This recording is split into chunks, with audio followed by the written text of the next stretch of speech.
Auction Monday. First item.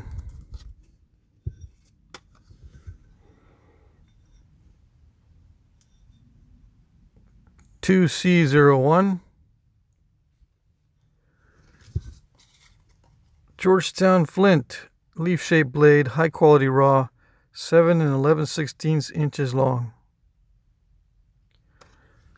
Okay, this one is the blade that I started with natural tools and I just finished up with modern tools. So it started with, hammerstone and antler and all that, finished up with steel, sharpened all the way around.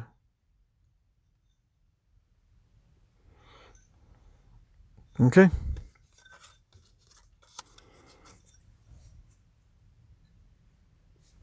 Next item.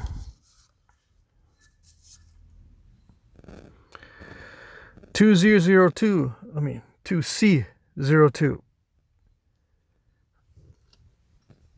This one is my personal blade. I decided to sell it.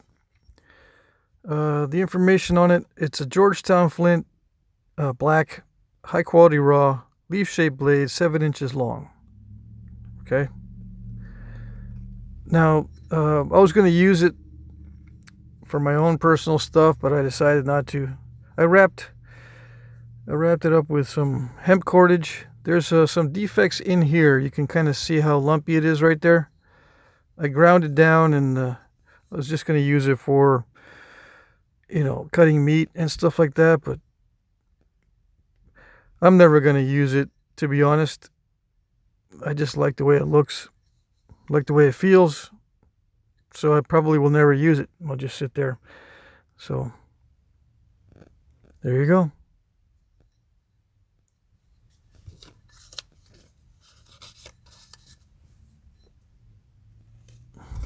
Next item. 2C03. This one is Pedernales chert, low quality raw, expanding stem point, 3 and 5/16 inches long. I didn't put a precise name on this point. I just did the notches quickly. This is a low quality, but it's not too bad. The reason why I put low quality is it had some issues with this seam in here. You can see the discoloration, but I got all the issues out, I think, and I managed to thin it down. It was difficult to work with, kind of steppy. It is sharpened all the way around, and I'm not sure. This form is common in different areas, so I don't know what to call it. So there you go. Translucent only around the edges.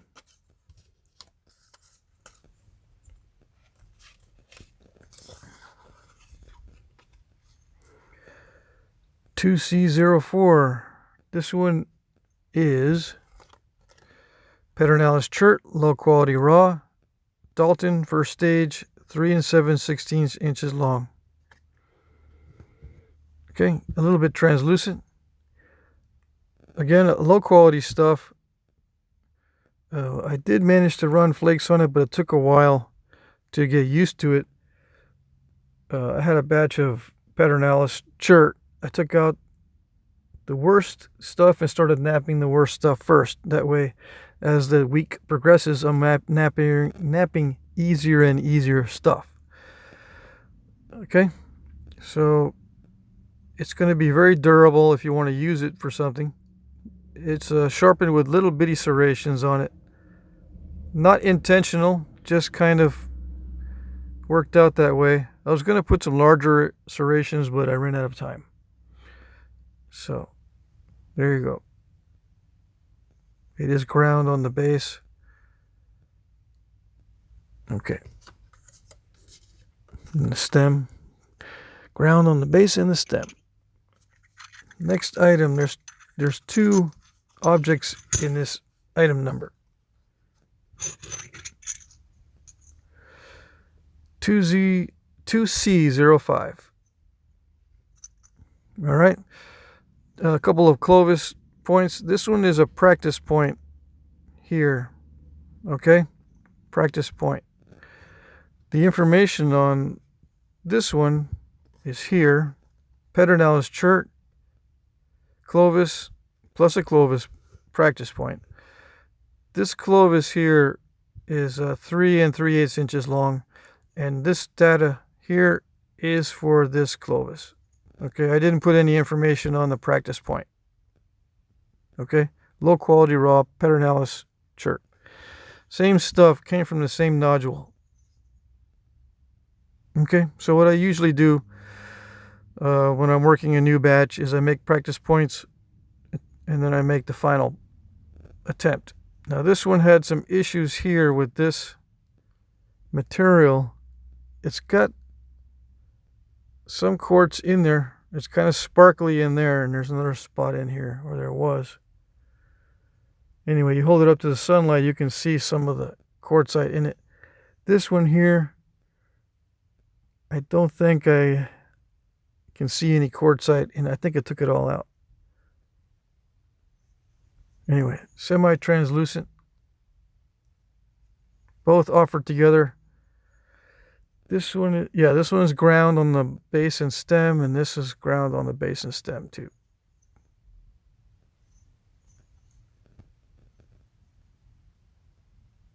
Okay.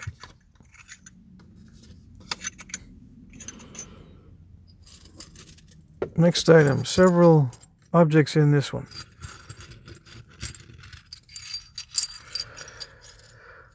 C06. These are all floor tile arrowheads. And this one I wrote on it. I didn't put the data on these. I did put my mark on there. It just says PAB floor tile. Some of the first ones I've done. Some of these are on video. I just don't know which ones are on video. Except for this one. This was the latest one. This one is on video for sure.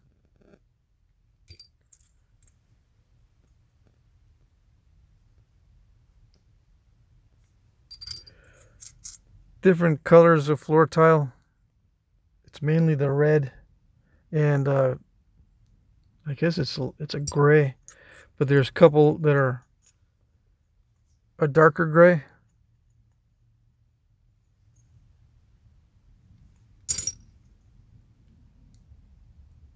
The red floor tile is not that great for napping, but it did work out. I mean, it does work a little bit. Okay.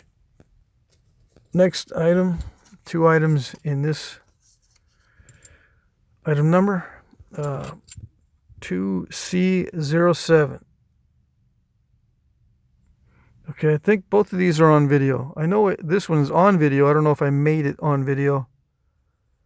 I think I might have. I was going to haft this on video, but I've got other stuff that I'm going to haft on video. And it's just going to sit there forever if I don't sell it and offer it to someone who can probably use it. This is the latest one that I made on video. Kind of steppy, made with natural tools. This is Georgetown, and this one here, I don't know, it's a mystery. I think it's Kanawha Gray. Yeah, probably Kanawha Gray chert.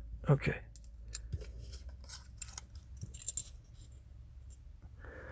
This next item, 2C08. I've had these for about 15 years and never used them. They're like trade points. Imitation, of course, modern made. I bought them from some website, I forget now. And there's 11 of them. I took one out. I ordered 12, but there's 11 now. 1, 2, 3, 4, 5, 6, 7, 8, 9, 10. Yeah, 11. They do have a little bit of rust on them. They're not sharpened. I mean, some of them a little bit. The edge has been taken down a little bit. You can see that. But they're not all the way sharpened. Okay, just a bunch of trade points. All right. Steel. This next item is a copper hammer. Item 2C09. Now, this was given to me as a gift. Please forgive me, but I lost track of who sent this to me. I'm sure if you're watching, please remind me. He owns or he works for a machine shop, so he made this himself, which is pretty cool. He gave me two. I'm using the smaller one, and it's pretty beat up. I started using this one, but I like the smaller one better. This one is 1 pound, 14 ounces. I think it's 14.3 ounces. There's a pin here that holds the head on. Anyway, it's aluminum handle. The reason why I'm getting rid of this one is I don't use it because I have a steel sledge that I use instead of a heavier hammer. I use steel for my heavy spalling hammers. But I know someone out there could probably use this one. So instead of having this sit in a box, I'm going to offer this for sale. Okay. Next, a box of brokes and bifaces and blades. 2C10. All right. Blades, bifaces, brokes.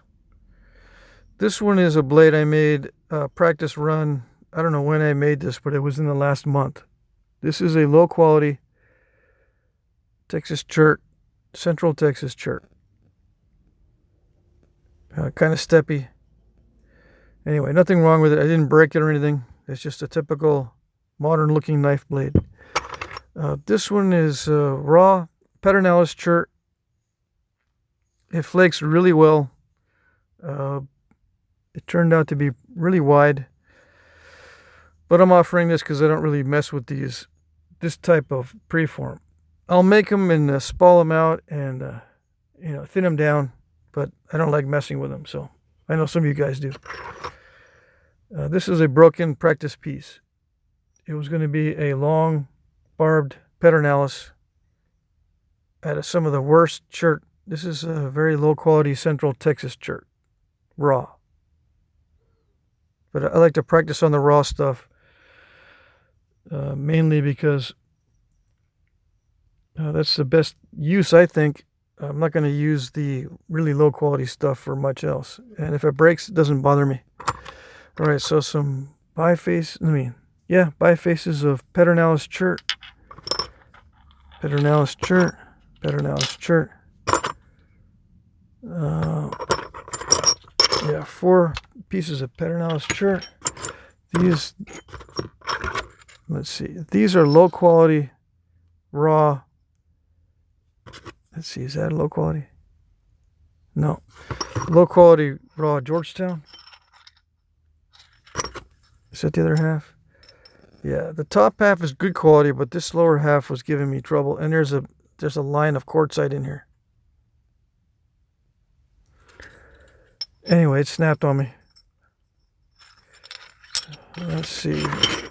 This one is a Central. Let's see. Hold on. No, this is Buffalo River. And this one snapped on me. It's raw. It's kind of a lower quality gravelish feeling, very dry and rough. And I just made a mistake and snapped it. I think I was, well, I don't know. I can't remember. But this would have been a nice knife blade. I wasn't really practicing on that one. I was just trying to make a knife blade.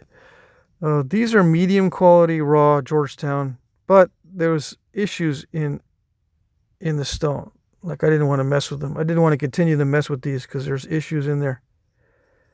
But they can be worked down into smaller points. Just work around those issues. Okay. This is all going together in the same box. And as usual, I'll fill up the box with flakes to make it completely full. The flakes will be mainly raw Georgetown flakes. Alright, next item. You'll notice a change in the background color. It's because I messed up on this description. 2C11 is a box of flakes left over from the Z series auction. Okay, so if you want to go back and look, you can see the contents of the box. I didn't want to reopen this or open it and then repackage it, so I'm just offering it. This was not sold during the Z series auction. Okay, all right.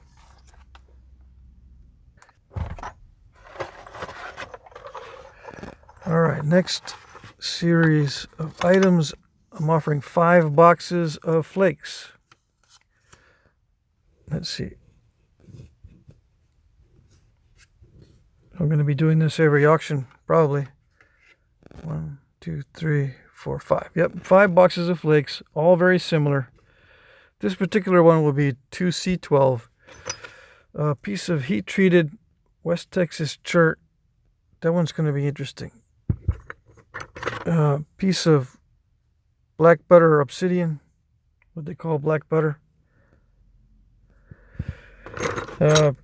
Chunk of Rainy Buttes. A couple of pieces of Owl Creek chert. A couple of pieces of high quality raw Georgetown. And I think all of these, let's see. Yeah, these are all high quality raw Pedernales chert flakes. I think these are all high quality. There might be a medium quality in here somewhere, but I tried to choose the higher quality stuff. It's all raw. All these pieces are raw, except for the West Texas heat treat. Obsidian, of course, doesn't respond to heat. All right, so 5 boxes, all similar to this, same number of flakes of each. And then, since it's not completely full, I throw in some smaller Georgetown flakes to fill it up to make it completely full. Okay? And just to show you one of the next boxes in sequence, you know, same type of stuff. West Texas heat treat. These are all Pedernales chert. A chunk of Rainy Buttes, Owl Creek. So it gives you an idea. These are all very similar, all these boxes. So the rules: it's not a live auction. Auctions will begin 12 noon on Mondays, as long as it uploads quickly. If not, it may be a little late. This is Eastern time. It ends at 9 p.m. Eastern time, or 8 p.m. Central, 7 p.m. Mountain, 6 p.m. Pacific. I'll announce the winners at that time. Okay? Try not to bid at the last minute. I'll be using YouTube's time tracker. It keeps track of the time on your comments. Your comments are the bids. If you don't know what's going on, just look at the previous auctions and read the comments. I'll pre-populate the comments with the item numbers and a timestamp where the item appears in this video. Okay? Please bid under the appropriate comment.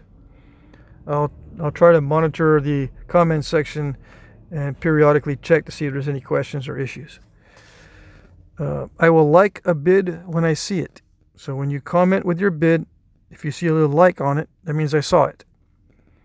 Okay, I'll announce the winner by commenting with this generic response: sold, thank you, please email me your name, address, blah, blah, blah. You can do this also before you bid or while you're bidding. If you want me to contact you or you want me to announce that you won, I can't do it unless I have your email. Now, I announce that you won in the comment section, so I prefer that you look at the comment section to know that you won, and then you send me an email. But for some reason, like some people, like they can't be looking at the auction at that time. You can send me emails back and forth, okay, and I'll tell you if you won or not. Some people can't be looking at YouTube at this particular time because of some other time constraint or something like that, some other thing that they're doing. So I've had that happen. But if I don't have your email, I can't respond to you and I can't talk to you. There's no PMs in YouTube, and I'm not going to do it through Messenger, Facebook, or Instagram Messenger. I prefer not to use those. I prefer to use the email. That way everything's in one place and I don't lose anything. All right. Let's see. The shipping is free in the U.S. Okay. If you're international bidder and you win, I'm going to add $10 for first class package. I'm going to add 20 for small priority flat rate box, and I'll add 40 for medium priority flat rate box. I accept PayPal, Venmo, Cash App, checks or money orders. I can also send you an invoice, electronic invoice that you can pay with a credit card. I'll issue refunds if needed. I'll also send you the tracking number. If for some reason you can't pay, I'll offer the item in the next auction. I'll sign all items unless you don't want me to. I usually only sign the good quality stuff. Like I won't sign these little trade points, for instance, and that kind of thing, and probably not the practice points and stuff. All right. Shipping will begin on Tuesday after the auction. I will provide tracking numbers. Shipping will always be done through the post office. If you have the highest bid and are the winner, and I award the item to another bidder because I don't see your bid, please email me and I'll try to make you a duplicate, or we'll make some other arrangement. Okay? Sometimes it does happen that I don't see bids, but just keep an eye on the likes. I will like your bid. If there's more than one like on it, that means there's somebody else liking your bid besides me. All right? It doesn't happen very often, but it does happen. So yeah, just be aware that sometimes I don't always see your bids. Okay, I hope you guys had a good weekend, and good luck.